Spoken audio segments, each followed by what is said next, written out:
আসসালামু আলাইকুম। Technique easy এডুকেশনের পক্ষ থেকে সকলকে জানাই স্বাগতম। নবম দশম শ্রেণীর ইসলাম ও নৈতিক শিক্ষার চতুর্থ অধ্যায়ের যে বিষয়টি নিয়ে আলোচনা করব তা হচ্ছে শালীনতা। তো শালীনতা এর পারিভাষিক শব্দ হচ্ছে যে লজ্জাশীলতা, আচার আচরণ, ভদ্রতা, মার্জিত হওয়া ইত্যাদি। এগুলো হচ্ছে মূলত শালীনতার পারিভাষিক শব্দ। তো এরপরে আমরা জানবো শালীনতাবোধ কাকে বলে বা শালীনতা কাকে বলে। শালীনতা বলা হয় যে আচার আচরণ, ব্যবহার এবং কাজকর্মের মাধ্যমে ভদ্রতা, নম্রতা বজায় রাখা।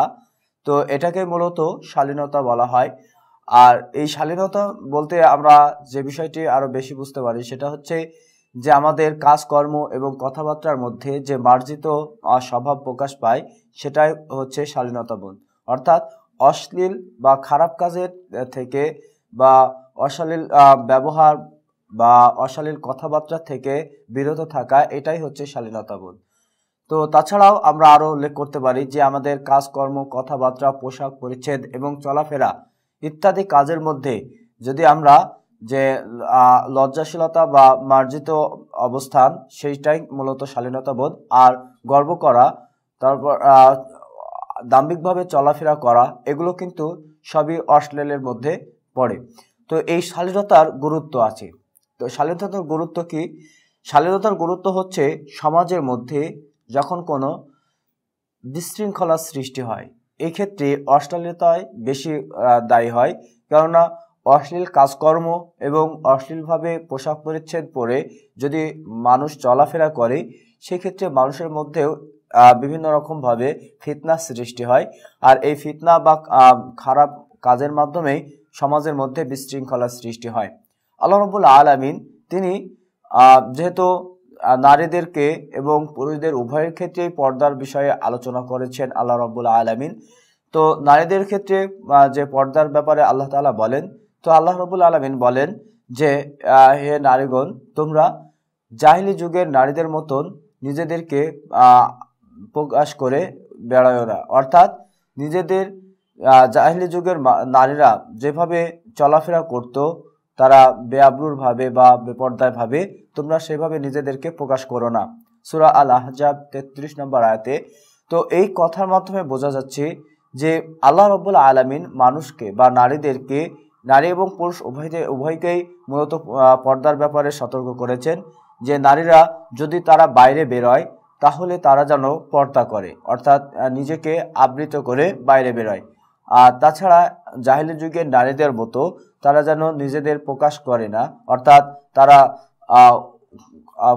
তারা পোশাকের দিকে, অর্থাৎ তাদের যে পোশাক পরিচ্ছদ সেই দিকে তারা যেন শালীনতা বোধ অবলম্বন করে। অশ্লীলতার বোধক পোশাক পরিচ্ছদ পরা, এটা ইসলামের বৈধতা নেই।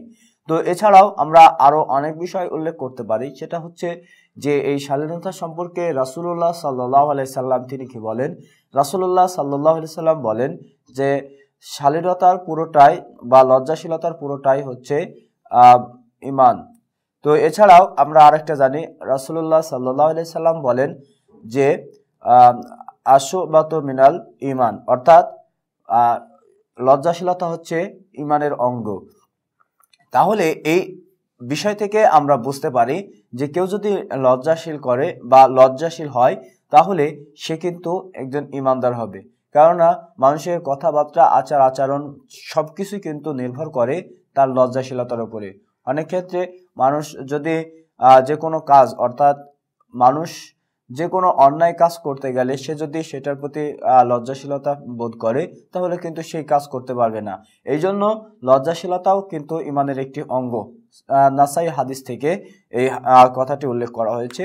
এছাড়াও আমরা আরো অনেক বিষয় সম্পর্কে জানি লজ্জাশীলতার, যে লজ্জাশীলতার মাধ্যমে মানুষ, যেমনকি রাসূলুল্লাহ সাল্লাল্লাহু আলাইহি সাল্লাম বলেন যে লজ্জাশীলতা মানুষকে সৌন্দর্য মণ্ডিত করে আর অশ্লীলতা মানুষকে অসৌন্দর্য করে।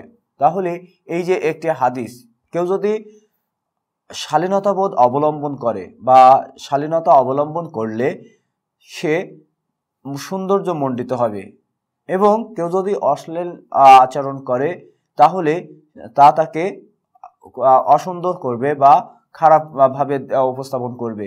তাহলে আমরা দেখেছি যে আমাদের সমাজের মধ্যে ইভটিজিং, নারী উত্ত্যক্ত করা বা বিভিন্ন রকম খারাপ কাজের বা বিশৃঙ্খলা সৃষ্টি হওয়ার মূল কারণ হচ্ছে যে মানুষের অশ্লীলতা, অর্থাৎ নারীরা যদি তাদেরকে বেঅব্রুভাবে, অর্থাৎ তাদের পোশাক পরিচ্ছদ যদি সৌন্দর্য মতন না, অর্থাৎ তারা যদি সেইভাবে রাস্তায় বের না হয়, সেক্ষেত্রে অনেক ক্ষেত্রে মানুষের মধ্যে ফিতনার সৃষ্টি হয়।